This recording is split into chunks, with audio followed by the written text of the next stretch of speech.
कसले फोन गर फेरि? हेलो, तपाईको भिसा आयो है? के हो र? ल काठमाडौँ आइहाल्नुहोस्, भोलि फ्लाइट छ। ल म हुन्छ, छिटै आइहाल्छु।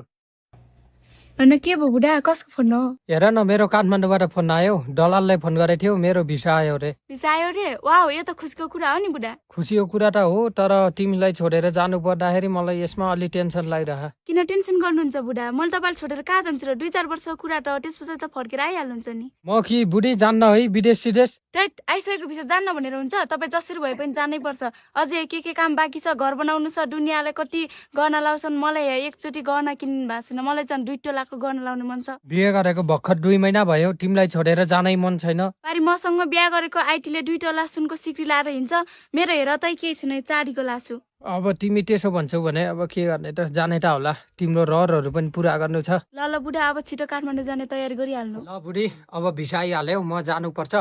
तिमी राम्रोसँग बसे, राम्रोसँग घर हेरे। ल बुढा, यहाँको टेन्सन नगर्नु, यो घर सबै म हेरिहाल्छु। बरु जान बित्तिकै पैसा पठाउन चाहिँ नबिर्सिनु होला। ल हुन्छ, अब कम्पनी कस्तो पर्छ, सकभर पैसा त म छिट्टै पठाइहाल्छु। ल छिट जानु बुढा, अहिले तल बस छुट्छ। ल हुन्छ, जाने बेला एकचोटि हक गरेर जाम न।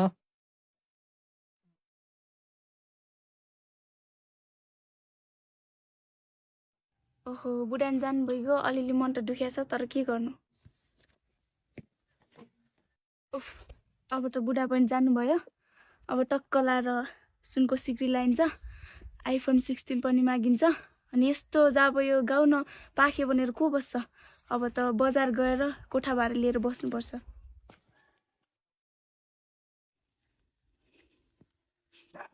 होइन कहाँ आइदिसक्यो झोला बोकेर? कहाँ हुनु यार, अब भिसा लाग्यो, विदेशतिर हिँडेको। त्यही तमुलाको दिमाग छैन? बिहे गरेको जम्मा 2 महिना भएको छ, अनि विदेश जान लास? के गर्नु, अब बिहा गरेको त बल्ल 2 महिना भयो छ। अब घरमा ऋण छ, नेपालमै केही गरौँ भने रोजगार छैन। अब नेता चोरहरूले गर्दाखेरि म बाध्य भएर विदेश जानु पर्यो। ल हेर त, अब समस्या यही त छ। अब मान्छे सबैले, युवाहरूले नेतालाई गाली गर्छन्, दोषहरू सबै नेतालाई दिन्छन्। अब आफू राम्रोसँग नपढ्ने अनि नेताले गाली गरेर हुन्छ? मलाई हेर्न, लगभग मैले डिग्री पास गरेँ अहिले होइन, लगभग 3 चोटिसम्म मैले लोकसेवामा फेल भएँ। अनि अहिले चाहिँ जेस मैले नाम निकाल्न सफल भएको छु। त्यो त हो नि। साँच्चै तैँले कतिसम्म पढेको रे? त्यही 9मा पढ्दै छोडेको हो। ती हेर, कक्षा 9बाट पढेर छोडेको भन्छ। अनि समस्या यही त छ नि। अब आजकल 9मा पढ्दै मास्टरसँग झगडा गर्ने, अब दादागिरी गर्छन् केटाहरू, मास्टरलाई गाली गर्ने। त्यसपछि अब 9मा पढ्दै 10मा पढ्दै लट्टै पढाइ छोडेर अब श्वास निलिउने गर्छन्। यो गर्दाखेरि कहाँबाट पढाइ हुन्छ त? अनि यसरी अनि यस्तो मान्छे विदेश नगएर को जान्छ र विदेश? मलाई हेर्न, कति टक्कै मैले राम्रोसँग पढेँ। अनि अहिले हेर्न, मैले प्राविधिक सहायक छु, 5 टकाको जागिर खाइरहेको छु, दुनियाँलाई मैले हल्लाउँछु अहिले। यही त अहिले पछुटो लागिरहेछ। उठे बेला राम्रोसँग पढ्दैन, मास्टरले भनेको नि मान्दैन। अब केटाहरूले जाम भागम, उता काम गरेपछि पैसा कमाइन्छ भनौँ, त्यतैतिर लाग्यो। समस्या यही त छ नि। अब उति बेला गल्ती गर्छन्, उति बेला अब 9 क्लास 8 क्लासमा पढ्दै भाग्छन्, मास्टरसँग दादागिरी गर्छन्, मास्टरले भनेको मान्दैनन्, पढाइ छोडेर अब एकचोटि भएको छैन, श्वास निलिउँछन्। त्यसपछि अब भविष्य के हो अब थाहा छैन, दामदल हुन्छ। त्यही भएर म अब युवाहरूले के भन्न चाहन्छु भने, राम्रोसँग पढ के, भविष्य छ यहाँ पनि नेपालमा। अब यहाँ दुनियाँले गरे त, कोही पुलिस भएछन्, कोही टिचर भएछन्। अब भलै अब झट्टै नहोला होइन, 12 पास गर्दा बित्तिकै मान्छे जागिर खोज्छन्। तर यहाँ अलिकति छ नि, सम्भावना छ कि राम्रोसँग मिहिनेत गर्नु पर्यो, के छैन र? त्यसपछि यहाँ नेपालमा पनि यसो अब यस्तो पढाइ बिगार्ने मान्छेले किनकि छ नि, यहाँ केही कृषि खेतीपाती गर्छु भने पनि छ। यार, अब साँच्चै भन्ने भन्दा मैले उति बेला अझ भागिर भन्दा पनि मैले इङ्ग्लिस पढाउने मास्टर पिटेर छोडेको। त्यही मैले भनेको होइन, स्कुल पढ्ने बेला मास्टर कुट्ने, अनि अहिले जागिर खोजेर पाइन्छ त? अघि तिमीले नेतालाई गाली गर्यौ नि, नेताले गाली गर्छ, तिम्रो यो छ कि छैन? पढ्ने बेला स्कुल छोड्ने अनि जागिर के खाने के आखिर भन त? ल नेताले किन गाली गर्ने? आफ्नो यो क्यापासिटी छैन, यो अब पढ्ने दिमाग छैन। तपाईँले सही कुरा गर्नुभयो कि हो। अनि तिमीले बिहे गरेको 2 महिना भएको छैन, विदेश जान लाग्छौ, बुढीले के गर्छ यसको बारेमा केही सोचेछौ? त यसको बारेमा त मैले केही सोचेको छैन। बिहे भएको 2 महिनामा त्यस्तो जवान बुढी छोडेर विदेश जान लाग्छौ। अब तिमीले उसको इच्छा अब बानी पार्दैछौ, पछि अब कोही पल्केला नि, यसो ख्याल गर। के भन्नुहुन्छ? हेर भाइ, म तिमीलाई एउटा कुरा सिकाउँछु।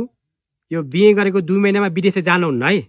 विदेश चाहिँ जानु पर्यो भने कमसेकम 1-2 वर्षको यसो छोराछोरी बनाएर पो जानुपर्छ र नि। त्यस्तो खाली भएपछि अब बुढीको पनि यताउति मन पछि यताउति होला होइन, अब नजाला भन्न सकिन्न। है। त्यस्तो त किन होला? केटा मान्छे भनेको पो अब यहाँ घरमा हामीले अर्को स्वास्नी लियौँ भने पनि अब स्वास्नीले मुद्दा हालेर पनि अब मुद्दा मामला जित्छन्। त्यसपछि अब बाउ बिहाको मुद्दा लाएर हुन्छ कसरी हुन्छ छुट्याइदिन्छन् होइन, उनीहरूले न्याय पाउँछन्। तर केटी मान्छेले त नि पहिला गयो भने अब त्यहाँ अब हामी जान नि भएन होइन, गएर खोसेर ल्याउन पनि मिल्दैन, त्यो पनि समाजले राम्रो भन्दैन। त्यही भएर बेलैमा सोच भाइ। हेर हो कि के हो? तिमी यसो गर, विदेश नजाऊ, अब घर फर्केर जाऊ, अब एक दुईवटा छोराछोरी बनाऊ अनि बल्ल जाऊ। छोराछोरी भएपछि बल्ल आइमेहरू पछि सर्छन् के, अगाडि जान लागेको पनि पछि ब्याक हुन्छन्। यो कुरा थाहा छैन तिमीलाई? ओहो, तपाईँले सही भन्नुभयो कि हो दाजु। हेर मेरो काम त सम्झाउने हो, अब मैले सम्झाइसकेँ। अब आजकल त्यस्तो बिहे गरेको भर्खर 2 महिना भएको बुढी छोडेर जान लाग्छौ। गाउँमा बोकेन्द्रहरू धेरै छन्, अब अरूको खाता चलाउने अब देखिन्छन्, घटना सुनिन्छन्। दाइ तपाईँलाई धन्यवाद। अब म विदेश जान्न, गए पनि 1-2 वर्षको मात्रै जान्छु।